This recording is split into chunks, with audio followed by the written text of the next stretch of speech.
My Yeah. timing and my reflexes have Hello. greatly... Hi. Hey. Sorry, that took me a couple of seconds. I was reading something. Welcome. We are now live. Hello, chat. Hello, friends. Welcome Hey. to BloqTalk. I am Ashley Riot, and today is actually really exciting. So I'm going to tell you just a little bit about myself and the show, in case you're new here. But I think most of you have been here before. This is BloqTalk. It's a podcast here on Twitch. And I'm Ashley Riot. I'm a streamer here on Twitch. And today I am joined by some of the folks from Cloudhead Games who are responsible. I'm really nervous because like this has been a really hype game and I was really sick all week. So I didn't get to like stalk these guys as much as I normally do. So like I'm a little bit nervous today and Atomic's gonna take the lead a little bit more than Ashley's always nervous and does so well, so I don't know why she just needs to tell her future self, like, stop it, you're so good at this. So yeah. I need to tell her that. So yeah, if you guys just want to introduce yourselves, tell us a little bit about yourselves, what you do in your free time. We'll just kind of go down the list, start with Atomic, and work our way from there. I co-host with Ashley Riot on BloqTalk, and I love it. I am an avid Beat Saber player. I peaked ranked 1 global on Beat Saber, so I wouldn't say I have a lot of knowledge on rhythm games, but it definitely helps playing games like this and Synth Riders and you know, everything. That's about it. You know, I'm just really good at Beat Saber. And then we are also joined by CodeBison, who is Cameron. Tell us a little bit about yourself. Hi, yeah. I'm on Pistol Whip. I'm programming and design lead, and basically I'm a complete game and VR junkie, and I play far too many video games when I'm not busy making them, and spend a bunch of time sword fighting and stuff like that too. Sword fighting. We need to get into that. He's a larper. I actually love Blade and Sorcery. Now, do you mean like sword fighting like Blade and Sorcery, or do you mean like, do you fence? Can you elaborate on that a little bit? Oh, yeah, Secretly a ninja by night. no, I'm Dev by day, ninja by night. definitely not a ninja.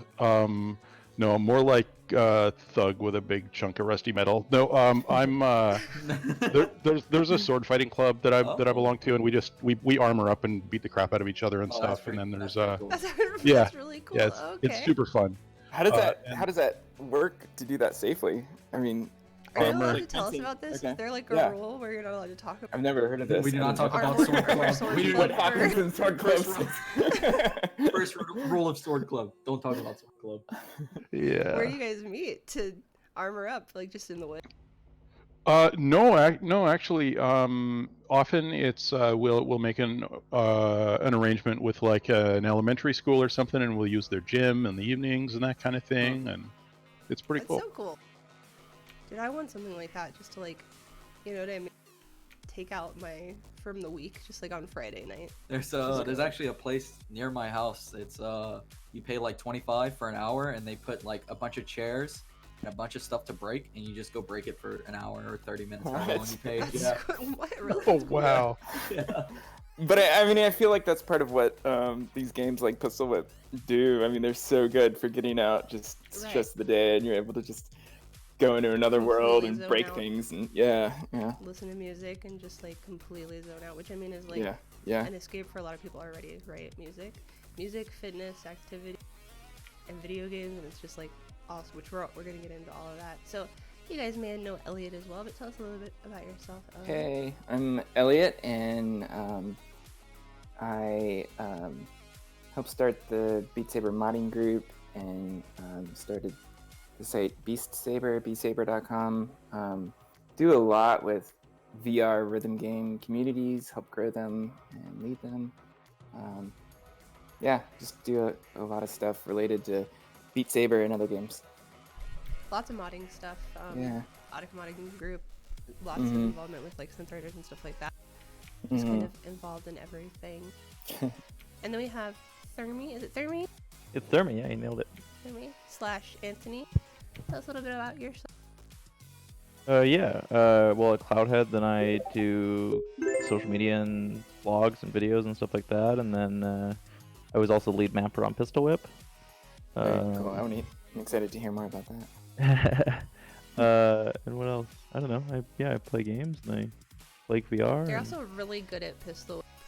I saw you on the leaderboard. Oh yeah, I technically got I'm. to play a little bit. Yeah, when I was checking it out to get ready for the interview, I was like, oh my goodness, you're really good. Why are you so good? Oh, I play a lot. I was like, oh, that makes sense.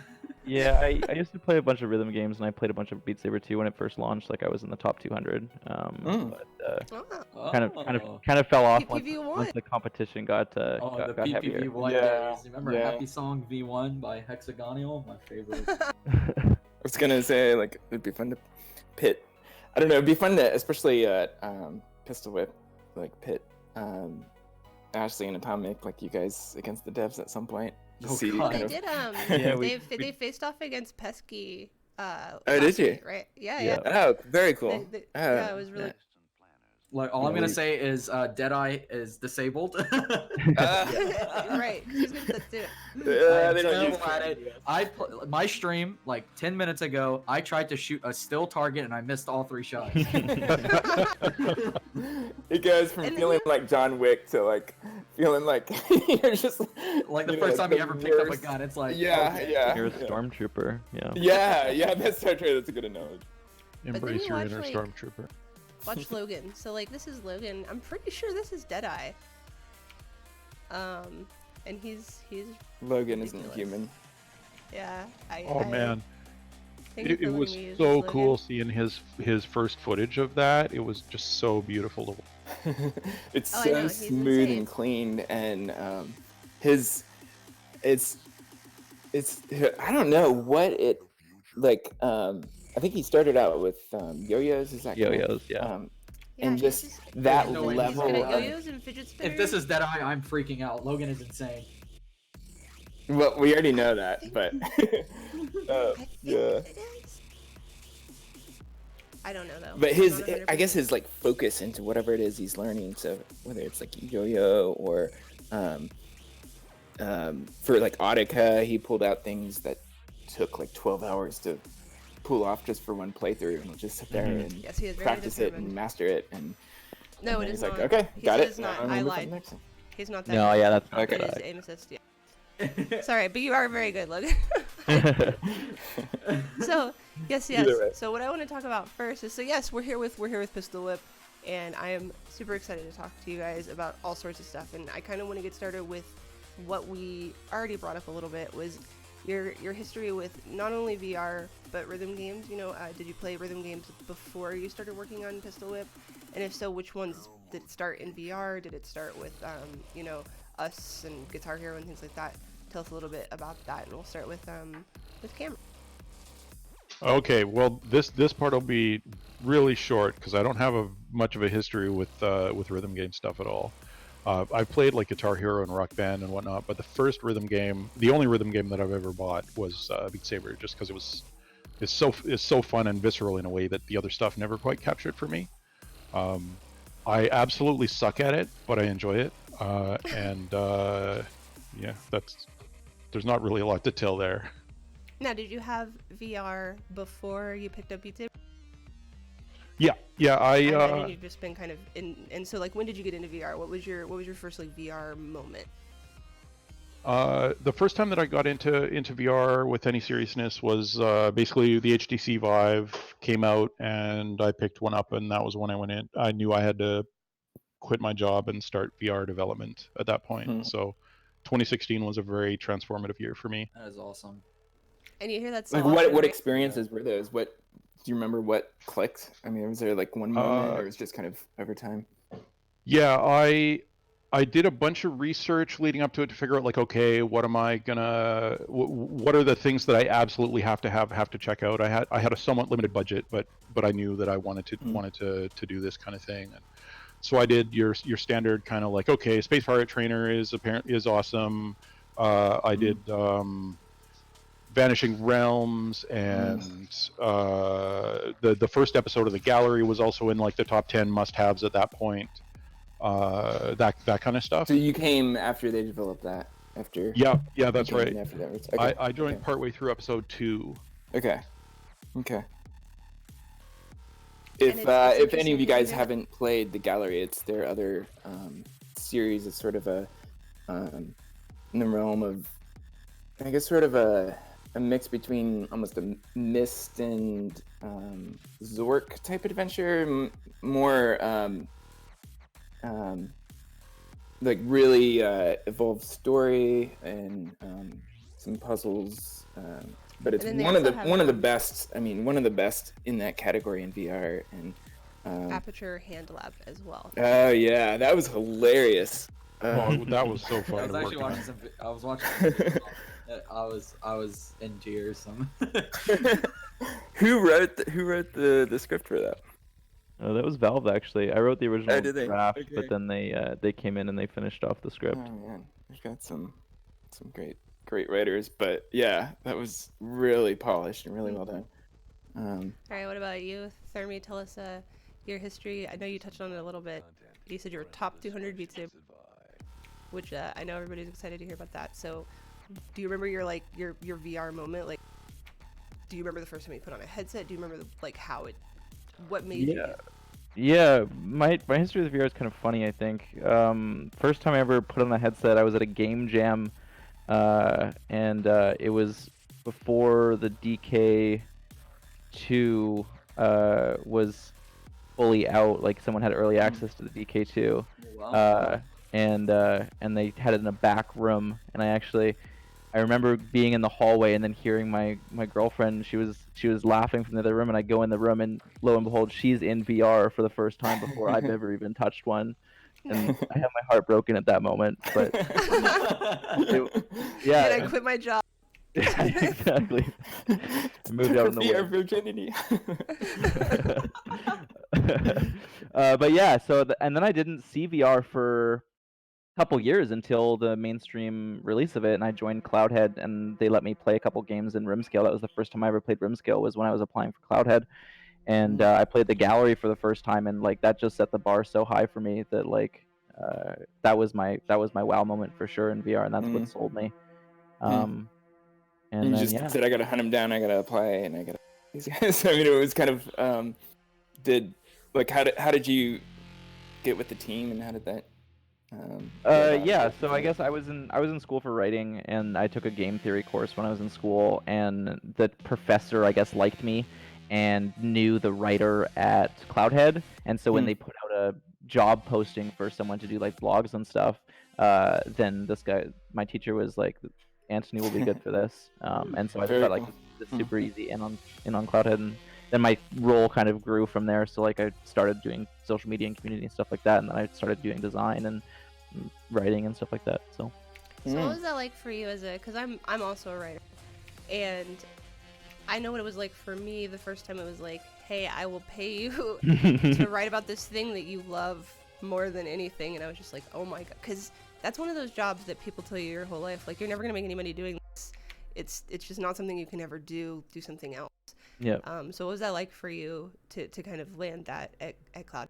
Well, I've had a number of career highlights because of that. Like one of my favorite things that I've done is I did a piece for Gamma Sutra, and it was like a 4,000 word piece on the kind of the history of Cloudhead's design, and talking about all the innovations there. And so I got to talk to the dev team and like learn all their secrets and like report that into the world. And I thought that was And super isn't fun that to like the coolest thing ever? God, I can't. I think that's just absolutely. I know exactly what you mean. Yeah. You know, being able to talk to the dev, that's so. Yeah, Oh, so yeah. being able to tell that story was really cool. And then yeah, we got to work with Valve, and I got to write the first version of Aperture Hand Lab, and that was another thing that was like, holy shit, I never could have imagined that was going to happen. Yeah. Well, and some of your stuff made it in pretty much untouched, didn't it? Yeah, there's a couple lines, like some of the boss core lines made it through. Like I've heard a lot of good things about your hands back at the head office. That's a funny line. I know that one. And then you remember that forever. Exactly. And you always get ready to, because like the lines that you love the most are the ones that like you expect to cut out, or that like you make yourself. So when they make it through, like that's awesome. So it's really cool to hear, because if you are interested in like writing or game design or development or any of like the arts or anything like that, and people are telling you, hey, you can't do this, don't listen to them. Just like keep going, because eventually like somebody is going to like what you do. There's a ton of transferable skills, right? Like that's the important thing to keep in mind. And game development is so open that like thinking with any kind of mindset can be applied to design or applied to some facet of game development. We And you're usually always save improving your this to like communication, near the end, but what more on the subject, what piece of advice? There's a lot of people I think in our community that are saying like how can I get involved with VR, and that's their talent. It's writing, or it's like what Ashley's doing. What would you say to encourage them? Yeah, I mean, just keep doing it and keep like driving toward, like, find where your passion was. Like I started with writing, and then I realized I wanted to get into games, and so I was writing about games, right? And then once you're writing about games, then you're thinking critically about games, and then once you're thinking critically about games, then you can start thinking about design, and once you start thinking about design, now suddenly you're a game developer. So Yeah. it's- Yeah, my easy, guys. sort of It's- fun. yeah. Yeah, well, you note he didn't say easy anywhere in that. No. For It's like definitely- simple, yes, but Yeah. easy, definitely not. Nothing that's really worth anything is easy, I don't think. My personal view on it, I look at it like never underestimate the power of stubbornness and the willingness to adapt. Like if you have those two things, you can eventually do. You can whatever your dream is, you can pretty much do it. And we talk about that pretty often on the show. It's just, you know, that and being open to criticism. And I think a huge testament is what Cameron said was a couple of your lines made it into the final. You have to be like really open to people saying, hey, I need you to change this, and like, you know, Oh my God. being Yeah. open to change. And like that was really difficult for me at first. When I first started writing, I was quite, you know, the emotional poet when I was the younger version of myself. And so when people first started sending me my stuff back and tearing it apart, that was difficult. But This is art, only- guys. You can't. Yes. Yeah, no. but you have to be like open to that sort of that constructive Yeah. criticism, and you can't take it personally, and you can only grow from it. I think that's like one of the biggest things I can tell people is just like keep going, keep growing, take feedback, but take it with a grain of salt, right? Like know your worth and just keep moving forward. Yeah, never really give up on anything. You know, if someone says something bad, you never just give up and drop it. You know, you just work to improve.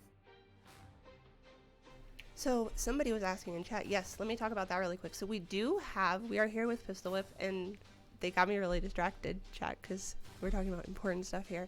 But we actually do have some keys for you guys that we're going to be giving away. So it is !whip to enter the giveaway, and you do have to be following to win, and you do have to reply pretty quickly to Laurel. Laurel is going to be doing the giveaway, and we have 5 keys total. Thank you guys so much for giving those to us today. Do these keys work with the quest? or That was no? somebody was asking if they have quest, are we able to like me trade the key back, or is there something, are we able to do that, or is it just Steam key? Yeah, I can get you guys new keys if you need a different platform. So if you need something that isn't Steam, let me know. If you do have a quest, because it is compatible on quest, and we'll switch the key, but just make sure that you message Laura, and we'll take care of that like after the show. So let's do one now. Let's start with one, and we'll make sure that you enter, and then Laura will close. We it only down, have 5. and This we'll- is pretty exciting too. I know, and like everybody's talking about this, and it's so funny, guys. I haven't gotten to play it this week because I've been dying, but it is super fun. My boy Smug. So there's our first winner. Cool. Smug is such a cool dude, man. He has helped me out so much in my stream, and he's like all around super nice guy. He deserves it. So we talked a little bit about like getting into Cloudhead, and your history with VR, and kind of what got you interested in working in the sphere.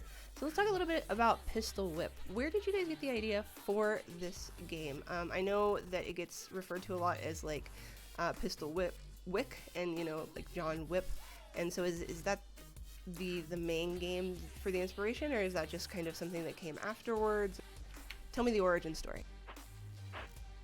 Yeah, basically, we were looking at, because we'd done the gallery, and the gallery was not huge on market. Right? It's a niche kind of adventure game, and so we were looking at what made the top VR games the top VR games, and we realized that it was things like super instant accessibility, like dead simple game design. We realized it was things like the kind of drop-in arcade feeling of it, things like that. And we were looking at games like Super Hot and Beat Saber, and we were like, okay, what is that? If you were to combine Super Hot and Beat Saber, and then we were thinking about John Wick, and we were looking at these movie trailers, and we were looking at specifically the club scene from the first John Wick, where he kind of shoots to the beat of the music. The editor, overlaid this music, and it's like that was brilliant. perfectly in sync. It's an incredible moment. It's like Baby Driver, right? Yeah. And we were like, let's do that. Let's make people feel like they are John Wick in that scene, doing that. And that's what it was. We wanted to make an action game that you would feel like, an action hero. And you guys did a really good job of that. Claire saying that's the first thing I thought of when I saw the trailer. And how did you guys go about picking the design elements for this? Because the art style is kind of really, really, really unique to Pistol Whip, and the way that it kind of splits around what's going on and how you're interacting with the enemies.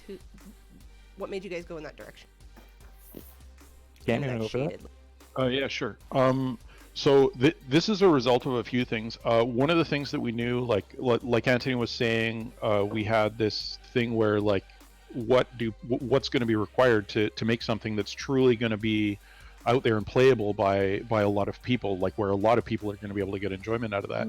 And one of the requirements was going to be it would have to be a cross-platform experience. The VR market is still in its infancy, really, and the users for this are split across, like, there's the PC enthusiasts, there's the mobile stuff, like there was, Gear VR and stuff like that before, and Cardboard and all that, and Quest coming out, and Quest now out, obviously, PSVR.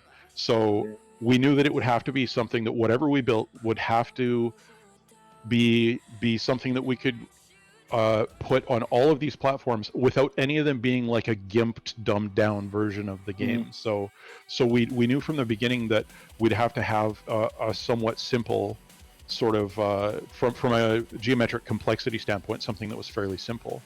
And early on in the design, like we didn't come into this knowing exactly what the look would be like, but early on in the design we realized that everything's so fast paced that like the silhouettes of stuff had to read instantly. There had to be a very clear, easy to read distinction between, the enemies and the backgrounds and all this kind of thing. And so there were certain constraints we had right out of the gate that were certainly a part of this. And then on top of that, it was basically the artistic sorceress magic that that basically our visual and art team put in there on top of those two things. So yeah, because it's I think the environment's just really beautiful. Yeah, it's just so artistically done, and surprised how it was able to capture both the feel of like the action, like you start out in a room, then it feels like you're in Hollywood, and then you pick a movie, but usually those things are very detailed and rich with saturation, a lot of colors, and you've got this kind of pastel palette, and somehow it still captures all of that. It feels very like graphic novel-y to me. Yeah, and like very, very shaded, and it's super cool. And I really like the kind of the way that the environments shift around you, and that kind of helps immerse me even more in the music, which I think is really cool. Yeah, 'cause it so kind of that all interacts with the music. part keeps time, and so a lot of times you see visual stuff just for the sake of visual, and here you've got things happening, but it's lending to the gameplay with keeping the time of the music and that kind of thing. So that's Which really if you do impressive. that, the game is so much easier. When you start to panic and like aren't listening to the beats and you just start like wildly shooting and you lose control, like it's so much more difficult. Oh, yeah. If you just like if you just are jamming and you like are going to the beat, like a lot of times the enemies don't shoot at you. The game is infinitely easier that way. So just like listen to the music, pay attention. What have you guys found is the most helpful way to describe the game? I think just reading Twitter, there's some people who, coming from like a rhythm game first, they thought maybe some of the elements weren't quite there as just a rhythm game until later of getting into the game. But it was how do you usually describe the game? Do you call it a rhythm game, or The official kind of lingo we're using is an action rhythm FPS, and the reason we're doing that is because we want to front load the idea that it's an action game, it's a shooter game, right? Before it's a rhythm game, because really what the rhythm game comes down to is it's as much rhythm of game as you want it to be, right? It's not enforced in any way. You can play the game and have a ton of fun, and we've seen this from testers and players that they don't even realize there's rhythm stuff going on in the game. It's been really funny for us when we first introduced the game. Then people were like, where are the rhythm elements? And then now everyone is like playing it and they're like, they want more rhythm elements, and it's like, guys, this is a shooter game and we've got rhythm elements, and if you want them, they're there. But it's not like we're not trying to make Beat Saber 2.0. This is its own thing, and it's a hell of a lot of fun as its own thing. One thing I noticed is no matter what rhythm I follow, as long as I have like a flow to it, the game plays so good no matter like what rhythm I follow. As long as I'm not shooting everything I see, I don't know. I really like this game. I honestly might stop playing Beat Saber for this.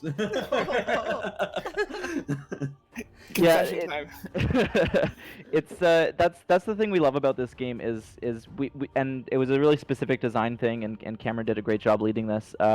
We wanted to make sure the game was open and you could play it in a ton of different ways, and again, you don't have to play it rhythmically, or you can, and it's a ton of fun that way, and you have a higher skill ceiling that way, and there's more depth that way, but it's not enforced, which means that you can have all your sorts of player expression and all that kind of stuff. I think we've really delivered that kind of experience.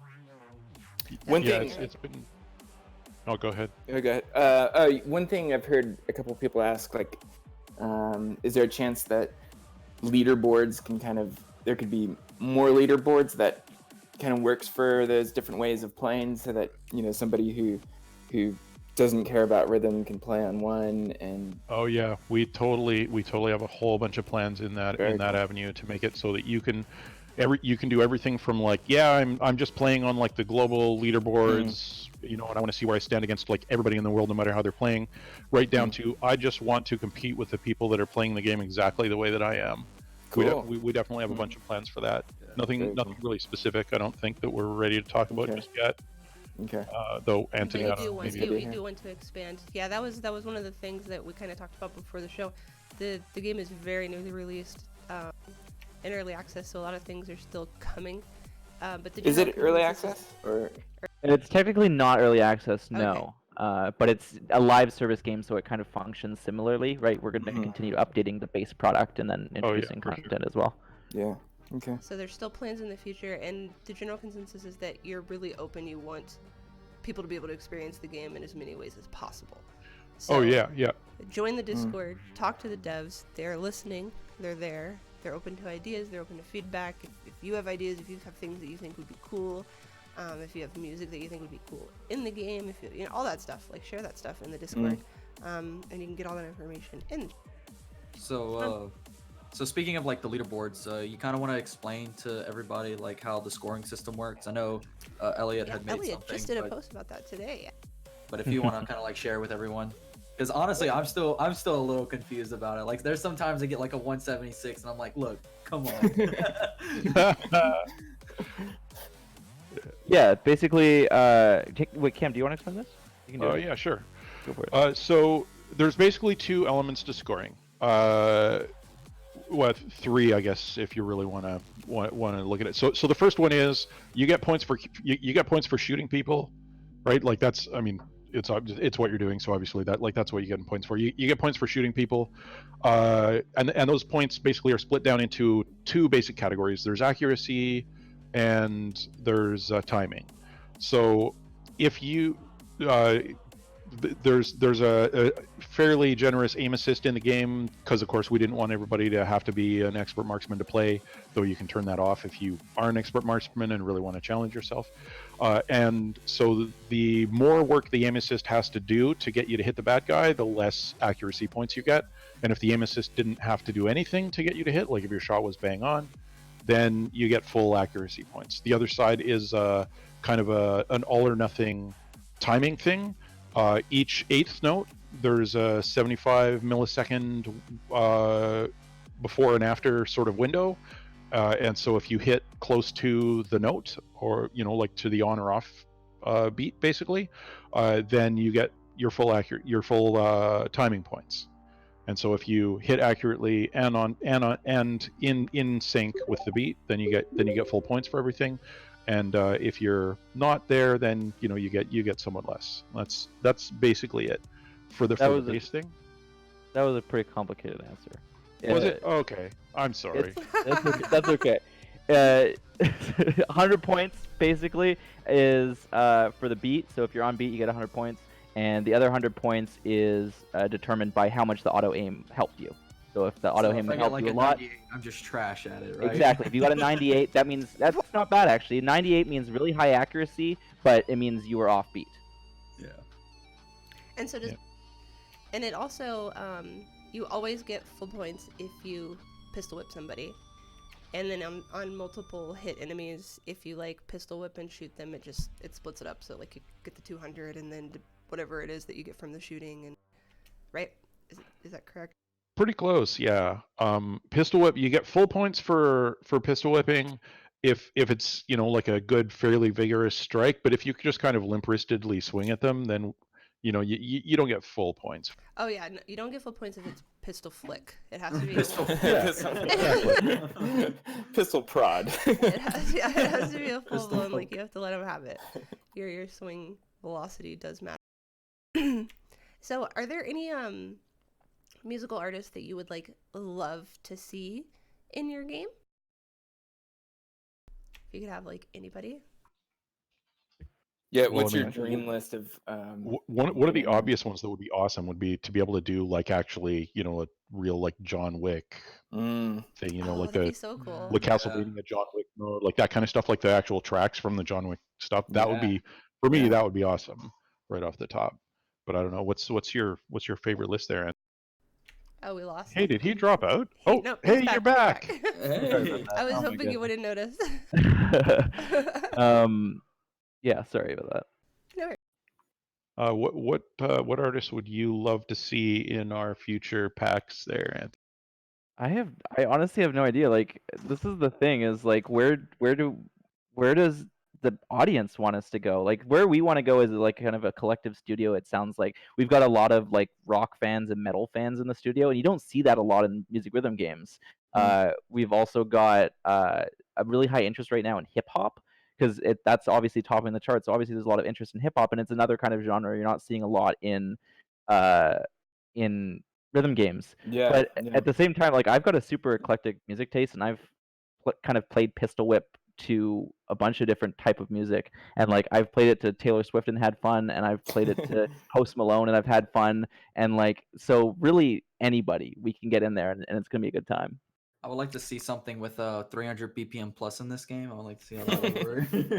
I was actually going to say that too, is I tried that where I just turned the game music down and I played my own music just because I was interested, because I had seen another video where somebody had done that, and you can actually completely do that, and it works really well.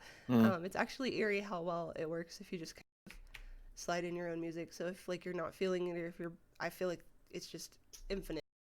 I forgot what I saw with it today.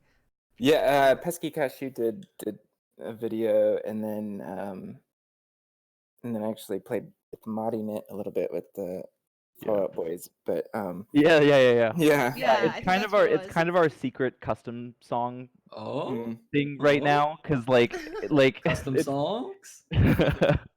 Because you can just kind of throw on any track, and because of the way the game is designed, because the gameplay is so open, then things end up just lining up naturally. Right. Even you don't even need to match BPM, and it'll still stuff will sync up just magically. Really fun. Really I weird. can't wait to play my favorite anime opening. Well, that's what I was saying. Okay, so challenge. What is your to the favorite audience. anime opening? Everybody needs to record your favorite anime outro. I want Los Los Los. That's my personal request. And we'll just see how it comes out. Yeah, so we're thinking that might be the route for custom tracks, because if we can get basically any song without it needing to be mapped and it feels good in the game, then like that's even better. Yeah.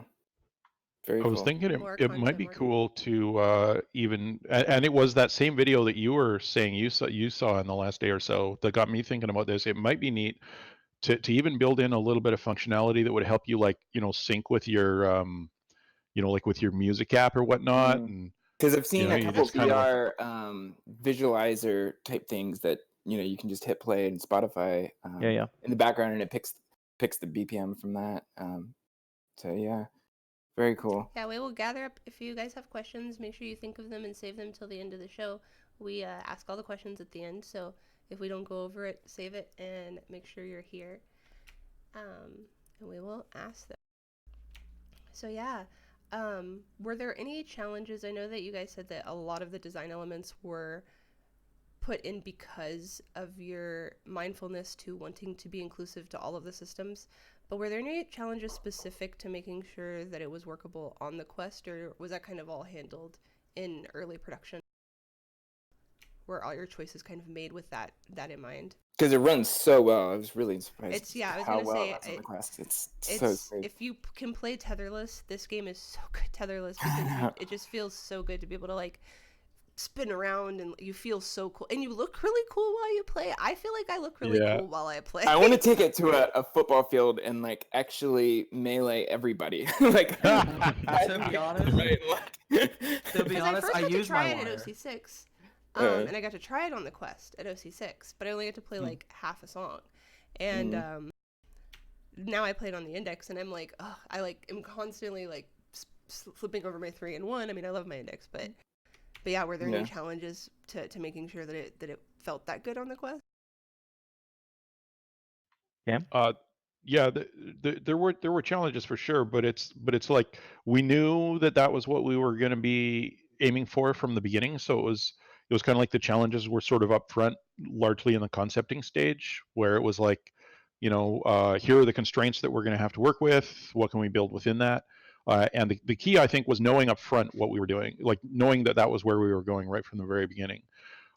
And which in a way kind of makes stuff a little easier, because like in any creative endeavor, constraints are good, because if you have no constraints, then what are you making? It could be anything, and it can take you a long time to settle in on that. So it was kind of it was challenging, but it was also helpful to know that was what we were doing.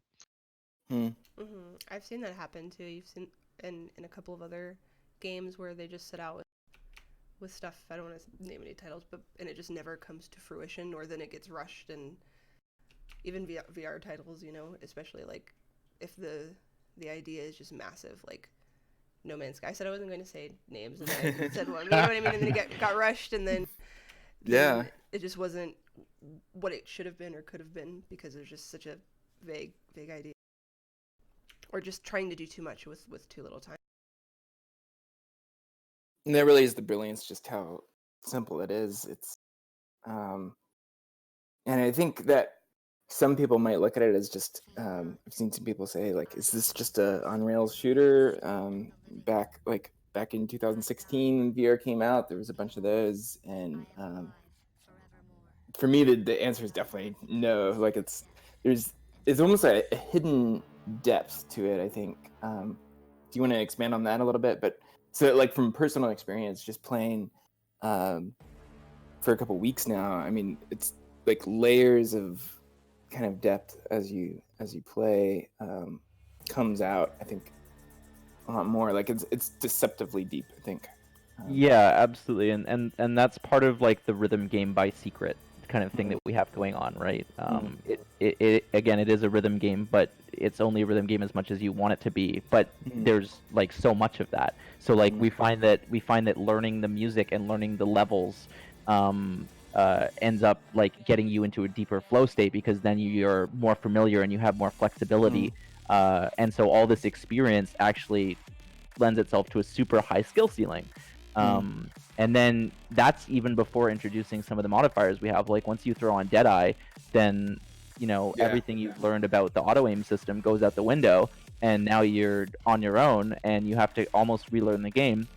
But it's still the same game. It's still all the same things you like about the game. It's still the dodging. It's still the rhythm elements. It's just harder, and everything's ramped up to 11, basically. Yeah. Yeah, I never realized how bad I was at VR shooters until I played this on Deadeye. I was very disappointed in myself because I thought I was pretty good at Pavlov, but Oh man, like I don't think you shouldn't feel bad about yourself there. It is remarkably difficult to hit a moving target with a pistol, and like not just the target's moving, you're moving too. You're like moving. yeah. Somebody asked about that on the scoring. Do you get any? So if you have Deadeye and then you start spraying bullets, do you get any penalty for a bullet that doesn't hit?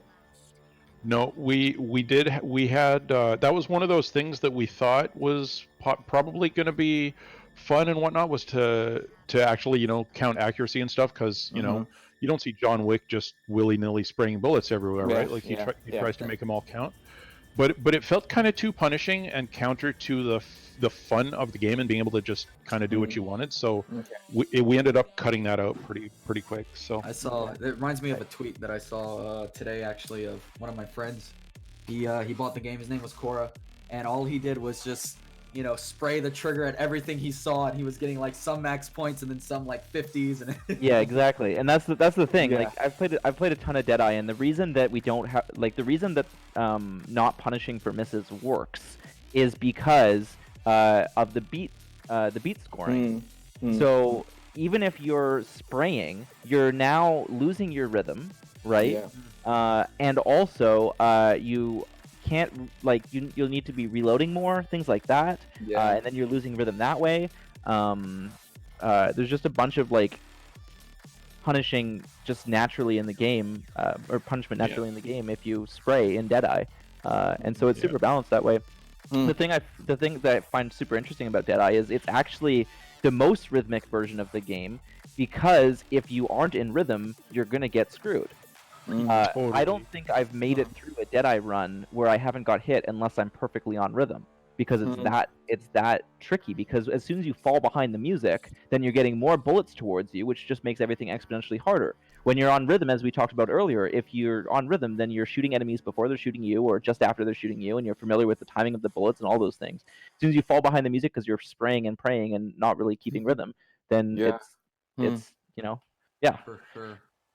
Can you tell us a little bit about the mapping design? I mean, how, because there is that so much freedom, and so you're having to allow for kind of different ways people will interpret kind of what comes up. Like, what is that like? I mean, I think a lot of our audience have had their hand in Beat Saber mapping, and it's a very, very deliberate. Like, what you set is almost like a puppeteer pulling the strings for the player. Like you're telling them exactly how to play, and here you're having to create something where they can sound awesome to the music, or all the variation that we talked about. So what was that like for mapping with that? Yeah, there's a term in game design called golden path, and the golden path is the ideal path that the designer has created that the player will take to get through the game. So when I'm mapping a level, then I'm thinking about the golden path that I would like to do, right? So I'm placing guys in such a way that if they were to do it exactly like I do it, that would be maybe the optimal way to play the map. But we work in VR where there's so much freedom, and we've developed Pistol Whip, which allows all that freedom. And so all of the interpretation of that golden path has room for its own path. And so you can kind of, maybe I've got a thing where you've got maybe a 1-2-3 shot. Maybe they go a 1-1-2. Yeah. Right? And they can take a completely different rhythm with it. And that works just naturally because that's how music works, that's how rhythm works. So what's I don't... that been like for you as a developer too, to see how people go from point A to point B in your levels and how they do it differently than how you intended or how you yourself do it as you've been watching people play and produce the content for the game? it's super fun because a lot of the way it happens, then I've led the players in such a way that lots of times they do kind of line up with how I've intended it, and so that makes it even more rewarding when they go off script, right? And I see really inventive things like there's a Death is a great version of this. I didn't design Death, but Death's a great map because there's so many guys, right? And lots of them come in at the same time, and so you can choose which one to shoot first. Yeah, that's right? one thing I really liked is that I can, no matter which target I picked first, it was usually, always resulted in the same. Yeah, exactly. And so like we see lots of really inventive triple taps or double taps in maps with high enemy density. And that's, almost completely off script. Like Download the Future is another one that's really interesting. One of our designers, Dan, did that one. And that one has a really specific golden path where you're supposed to like shoot the middle guy and then shoot the two outside guys. But because they all spawn at the same time and they're all in these different directions, people create their own rhythms with that. And it's just so natural, and it just comes to people, and it's super That's one thing I watch. really like is how I can create my own rhythms, and it plays so well with the game. And even watching people do things like spin around and Oh they're my ducking God. backward, is that like that must be because it's really cool for me to watch and see people having that much fun in VR, but to like have created that and then watching them do that, what is that like? Oh for you guys? yeah. Well, yeah, we create these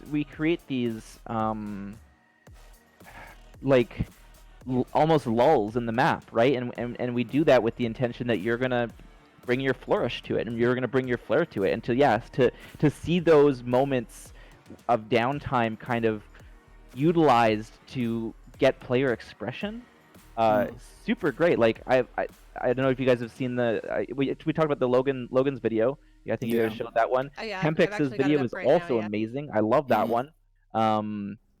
Sorry. Tempex did one as well. Oh yeah. Mhm. That's another great video, and it's just like there's so much attitude and energy and character that people are bringing to this game that is just really kind of almost beyond our dreams, right? Which is one of the best things about VR too, right? Is that you can really, especially when you're doing things with like live and mixed reality, you really feel like you get to know the people that you're watching play these games because you see their mannerisms. And like I was telling you guys, like I've actually met Proper and Pesky in real life. Like we know each other. I've hung out with Pesky quite a bit, and he is the same person like in VR as he is in person. They have the same mannerisms, and they're the same people, and so that's really cool to be able to see that and let them bring that. And I really like what you guys. I want to talk about that a little bit. What you guys did with streamers and with content release, kind of to hype this game up. It worked perfectly. Well, and I just thought it was really cool to reach out to the community like that. Is that something that we can expect to see from you guys in the future, like with music pack releases, things like that, kind of community outreach? Absolutely, yeah. Like this is we wouldn't have had the launch that we had if it wasn't for the creators that we worked with and the streamers and the YouTubers and the writers and like all of these people getting early access to the game, giving us feedback, allowing us to make adjustments to support them. That's what contributed to such a stellar launch for this game. So yeah, we're absolutely going to continue that.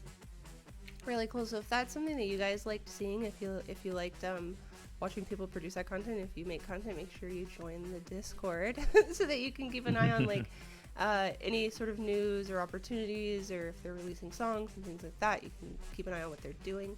And speaking of, I always do this. We've been here for like an hour and we've given away one key. We only had 5 for tonight. We've given away 1. So let's do one more, and then let's take some questions from chat after that. So if you guys want to make sure that you're entered with !whip, you do have to be following in order to win. And Chatty B, I'm here. And they win. Alright, so if you guys have any questions... Oh wait, we lost... Real Thermyy again. He's going. He's back. What was that? My rift Perfect. just like took over Discord and then started kicking me in and out. That was weird. What? Wait, we Yeah. also lost Atomic. Oh yeah, he's gone too. I mean, sentient. You're sharing internet, Hello? it's fine. Oh, Hello. Welcome Oh, back. no. I I missed you don't know both. what just happened. Everything just died.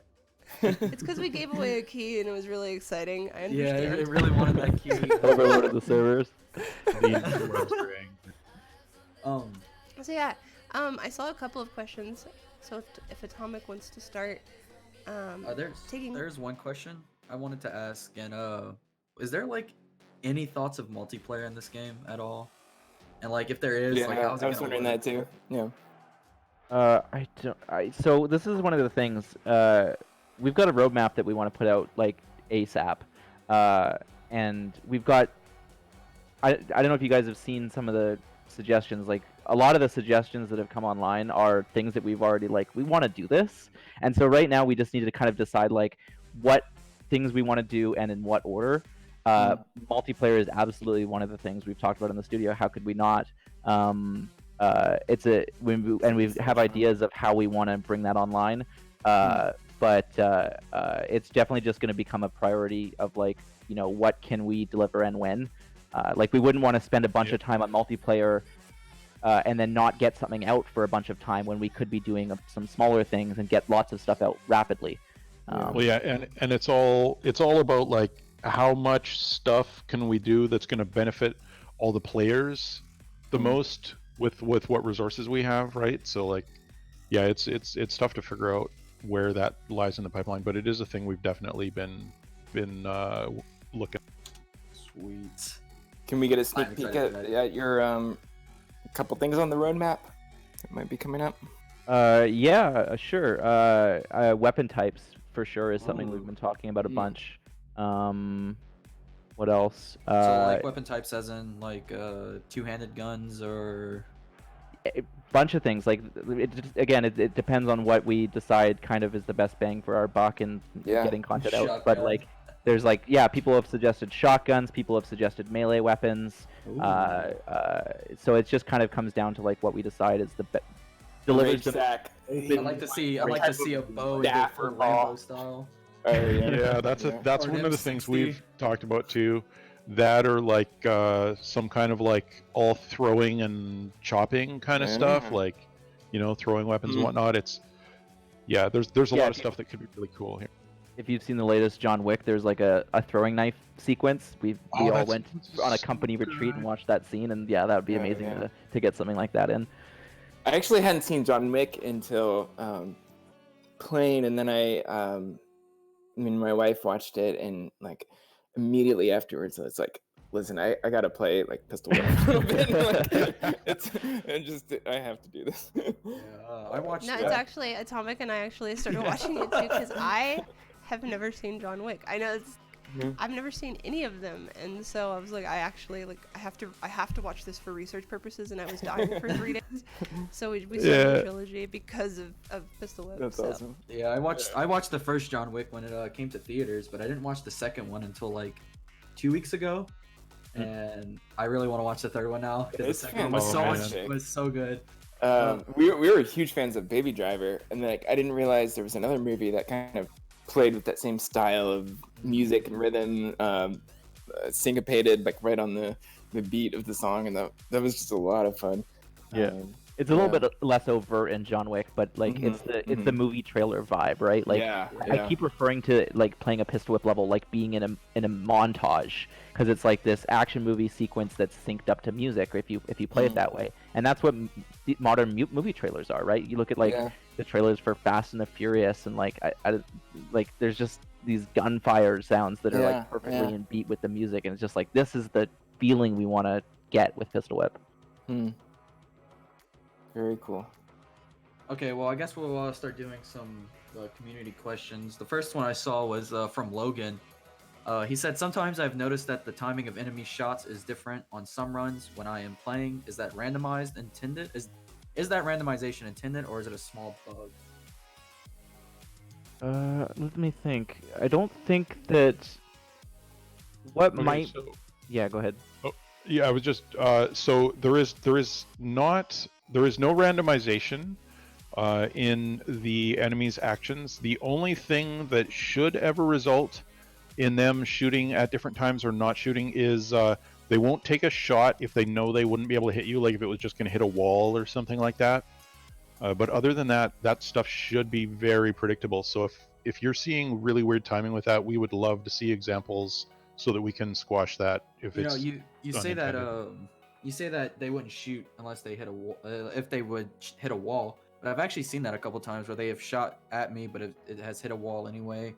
Like, would that be like clipping the corner of something? No, like I've seen it. I think I've only seen it twice, but they would shoot and I would duck and it would hit the wall anyway, like one of the duck walls. So, I mean, I think I saw it actually happen in my last stream. I could probably clip that and send it to you if I can find sure. it. That'd be cool. I think it means like if you're behind a wall, they won't shoot, but like if you're going towards a wall, they might shoot at you. But then Yeah, a lot of times there's like a potential, right? So like there'll be like if you go on the right side of a pillar, then they're gonna shoot the pillar on the left side. But if you go on the left side, then they would have shot you. So there's stuff like that. Yeah. And then also like things like player position will sometimes affect whether or not they'll shoot you just based on the mathematics going on there. Yep. And so like Logan said, yeah, I'll see if I can get a recording of it. Like if you guys notice something and if you stream or if there's any issues like that, join their Discord and share that with them. They are in there.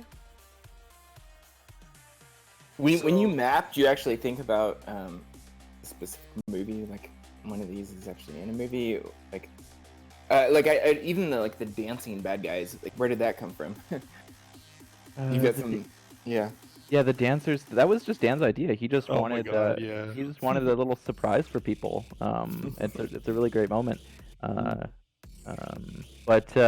Yeah, originally I was looking at like movie scenes and I was like, this is the type of moves that I wanted to get, but a lot of times like because of the way movie choreography works and the way like editing works, then like you don't get a full spatial mapping of that.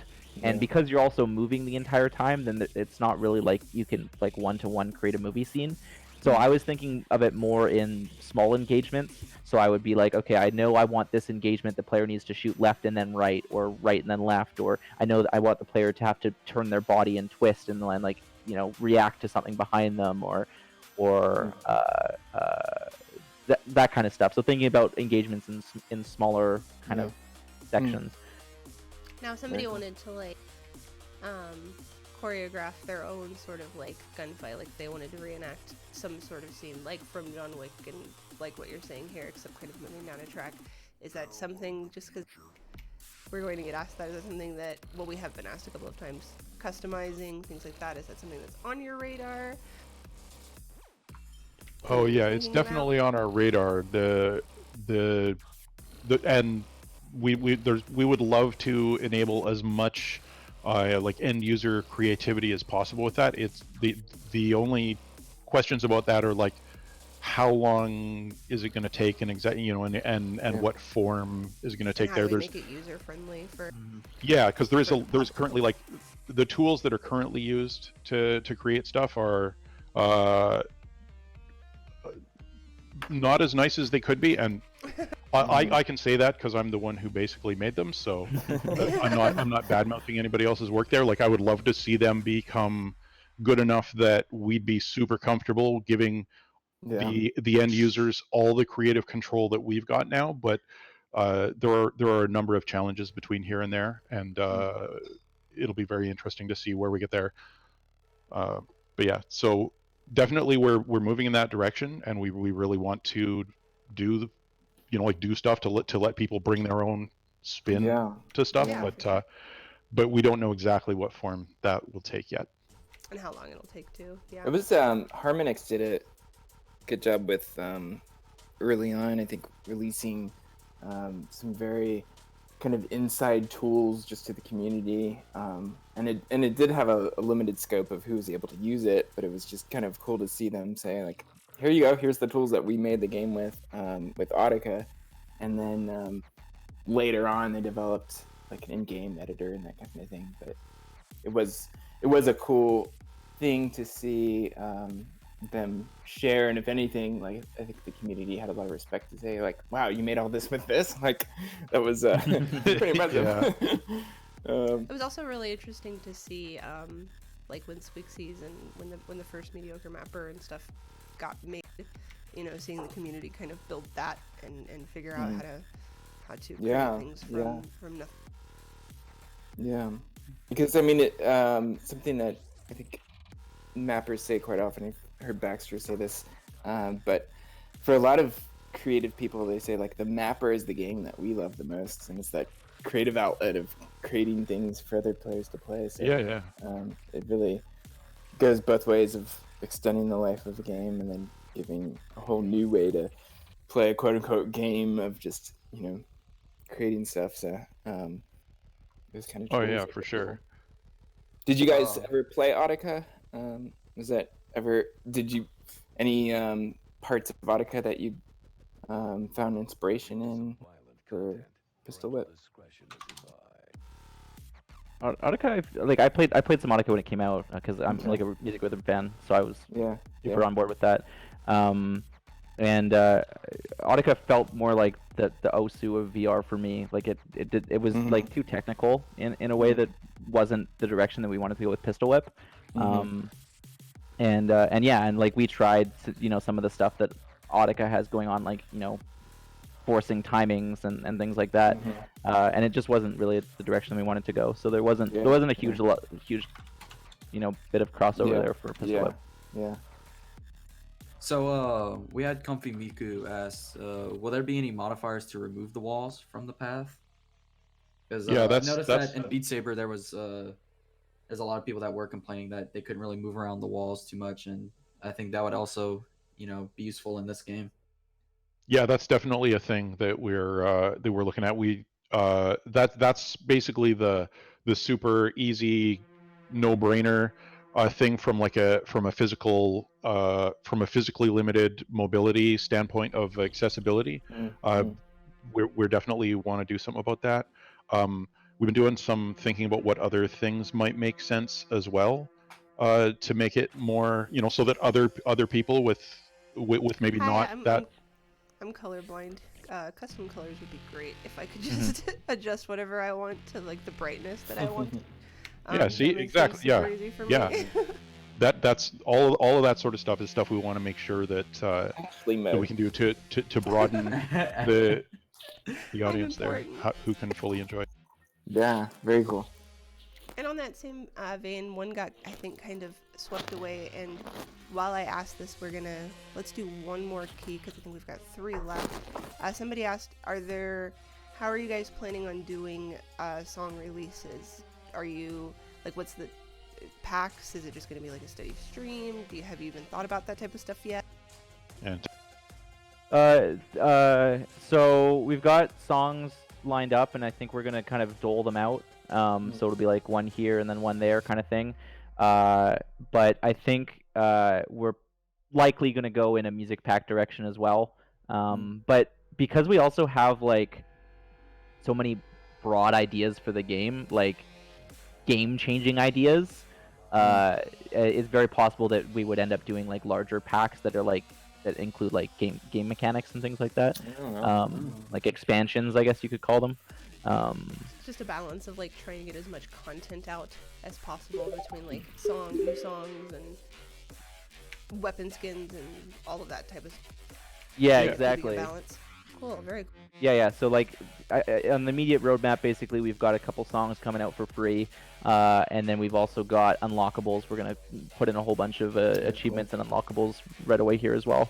That's kind of the immediate content ad. Has an endless mode ever been on the roadmap? It's definitely something we've been talking about. Yeah. I'm a huge proponent for that one, Very cool. personally. Yeah, there are a number of particularly interesting technical challenges associated with that because of the way that we have fully built physical environments and stuff like that, and obviously we got to find some way to make that work nicely at runtime when you don't know exactly how many environments you might have to spool up and stuff like that. Especially on the quest consideration. Yeah, exactly. Yeah. So, but it's definitely a thing we want to do. Very for cool. Sure. So not getting anything done. So where did the idea for the custom guns come from? Who doesn't like custom guns? That is true. So very true. Will there be a more difficulty modes down the line, and if so, what would they be? Yeah, definitely. Modifiers and... We want to do an expert as well. I should have said that as well. That's another thing that we know we want to do in the immediate future. Yeah, modifiers. There's a huge list of them. I can't even begin to think about modifiers. But yeah, like expert mode would be like just a more evolved map, maybe more engagements, that kind of thing.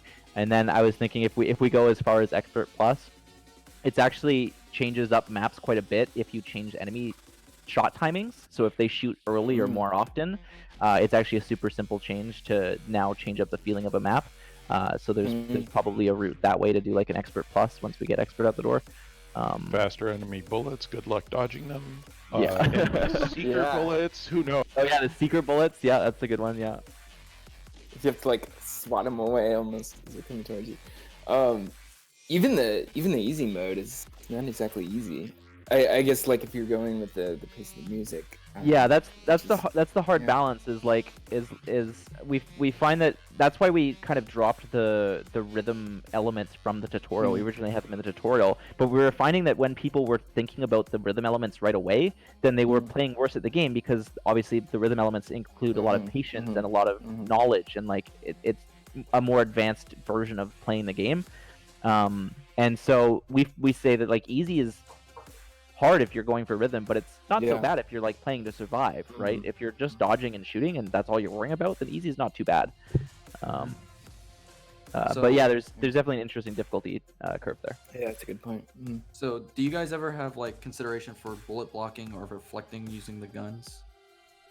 Yes, I actually prototyped this because I thought it would be a cool mechanic, but it turned out to be very, very quickly. It became obvious that it would require a lot of tuning to feel satisfying, because most people would be incapable of doing it well, because you have bullet like stuff that's not even heading directly towards you, because you're generally moving on an adjacent path to the bullet and stuff like that, and it's a sort of thing that's where the average human is notoriously bad at. But it's definitely a thing that's in the list of, like if we can get a way to make it work well and stuff, or Might work as a modifier, for instance. Yeah.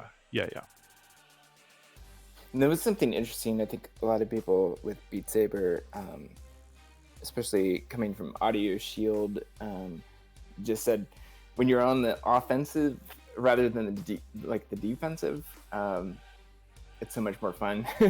Like if you're shooting rather than blocking. So I think the shooting mechanic is one that works so well that I think the blocking one definitely makes sense to kind of put that on the side. Well, I mean, there's also the no ammo mode, which is we haven't talked about very much at all, but that's also really fun too.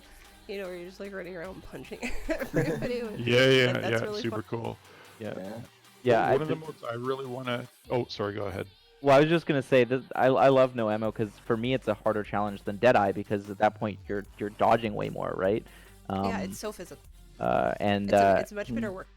Yeah, it's no ammo is crazy, but it's also really fun because then you're like, you're meleeing to recover, or you're pistol whipping to recover health when you get hit, and so it like makes it the name of the game, and I think it's a really interesting mode that way. But then like even on higher than that, so you've got the main game, and then you've got Deadeye as a step above that, and then maybe you have no ammo as a step above that. Even above that is like the true pacifist runs where you don't kill anybody.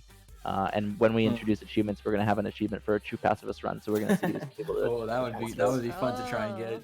Yeah, that'd be cool. It was like Twister or something, you're just doing the Matrix. Yeah, I've only been able to do it on no one ammo map, have and a it took. multiplier as well. If you think about it, when you pistol whip. A second, what they were saying earlier, they are thinking about like, separate leaderboards, or just for people that are doing it with no ammo, you can see how you measure up against everybody else. Exactly, I'd love to do that. Oh yeah, for sure. Alrighty, with that, we've been here for like an hour and 20 minutes. I told you it would go really fast, and it would be like that. We've got 2 keys left, so what I'll do is I kind of like to end the show with like one last question to you guys. So we'll give away like 1 key now. So if you haven't entered yet, !whip. We have 2 left, I think. We have 2 keys. We have 2 keys still. We still have 2 left. So we'll do one now. I'll ask the question. We'll let them all answer it. and then we'll do the last one at the end of that, and then we'll find somebody that is streaming Pistol Whip to go raid and say hi to. If No Hacks is there. So what I like to ask is if you could go back in time and tell yourself one thing before starting on Pistol Whip, or even before like working for Cloudhead, just give yourself one piece of advice. What would that advice be? And we can we'll start with Cameron. Start 20 years earlier. That's really good advice. Yeah, if they don't answer they have 2 minutes. If they're not here, then we will. I just saw him we'll typing roll in it. chat. I know. So what would that look like starting 20 years earlier? I mean, like you're doing VR now. Yeah, well, I Yeah, mean, even- it wouldn't have been VR at that point, but it would for me, and more generally, would be for game development. It would mean that I would have not had 2 decades of a career in IT. Okay. Now, can I talk about that a little bit? So, kind of, did you always know? Because I have a degree in something that I actually don't use, and I do the video game thing now, and so I'm really. Let's talk about that a little bit, because I also wish that I had started sooner, and it's kind of one thing that I preach here a little bit. Did you always know that you want to do something in video games? You've always loved games, right? Always loved them. Yeah, ever since I was. What made you go the IT route? Well, it was a direction that you could quote unquote make a living at. Mm. And it's also kind of the way that it was much more what people sort of talked about then. Like I get like in the last decade or two, there's been a lot more sort of, follow your dreams, whatever. We're all kind of a hot mess anyways. Do what you love, sort of thing. Yeah. There was a lot less of that really being talked about when I was growing up. It was like, this is so there was a thing that I liked well enough, like this kind of technical industry that I liked well enough that it's like, okay, I can make a living at that, and it's better than doing some crappy thing that I hate. And by crappy thing, I don't mean like most occupations would be crappy for somebody kind of thing, right? Like, Right. Mhm. Absolutely. yeah. So That's why it's called work. yeah, pretty much. So so basically, it was like good enough that I wasn't gonna hate my existence doing it, but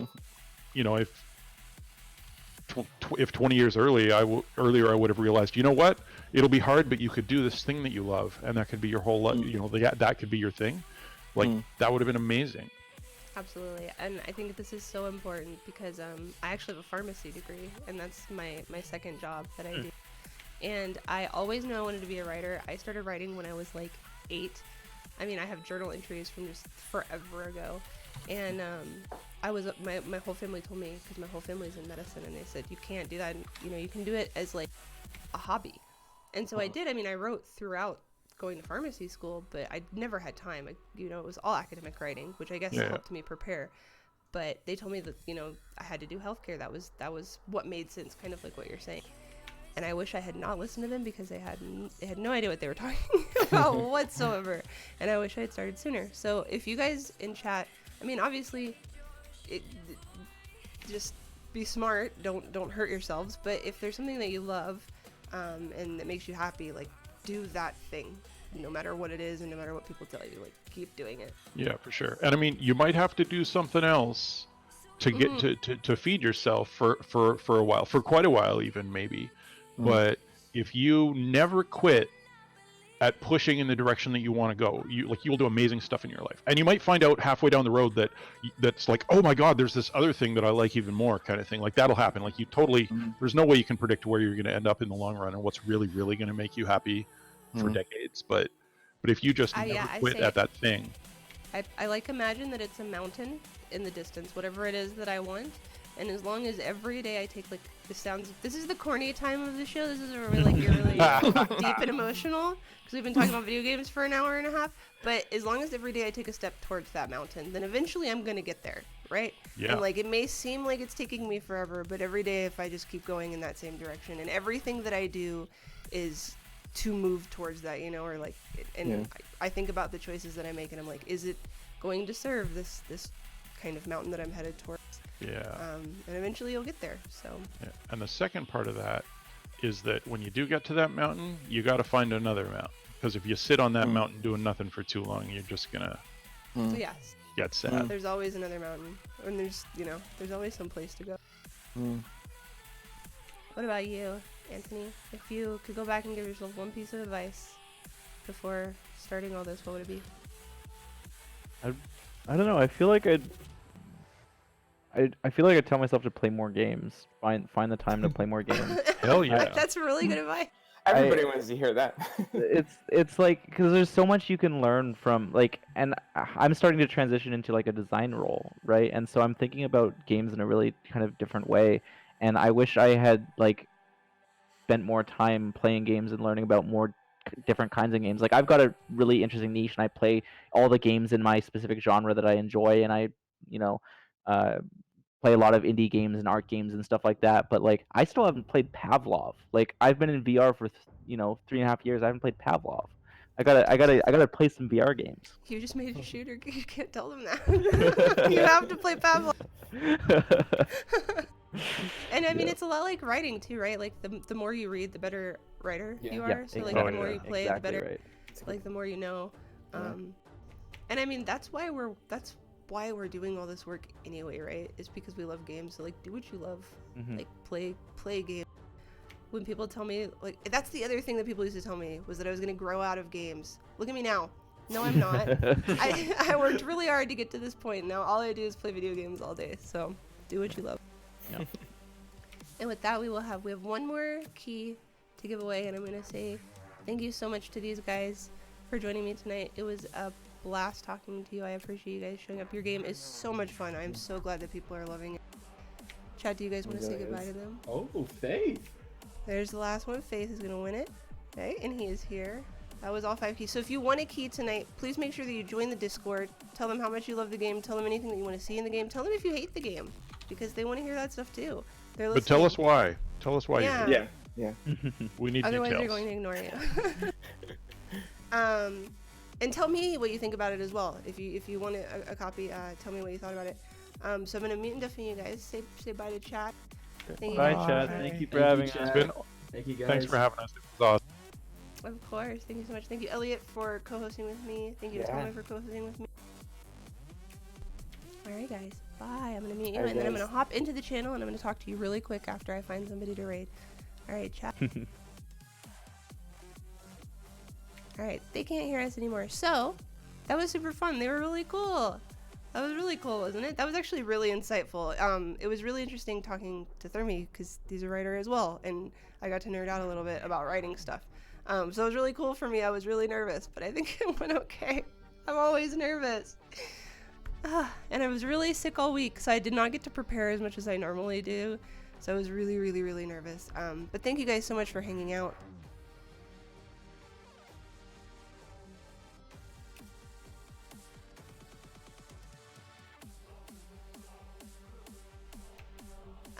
Sorry.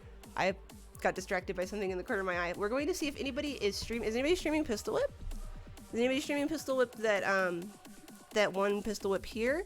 Also, so on Sunday, we are having another BloqTalk. On Sunday, CVRE is going to be here. So that's the collegiate, that is the wrong one. It is this that I want.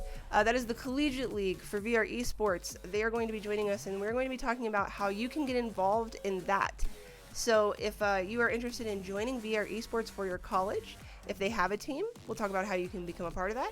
If they don't have a team, we'll talk about how you can help start a team for your college. So I think that's going to be really cool if it's something that you want to get involved in. That's going to be on the 10th at like noon, I think. So make sure you're in my Discord, and I will post that information. Who did you guys say is streaming? Thank you guys so much. It was so much fun. That was so cool. I didn't want to keep them too long either, because they're like really busy devs, but they were so cool to talk to. Who is streaming Pistol Whip? There's a lot of people.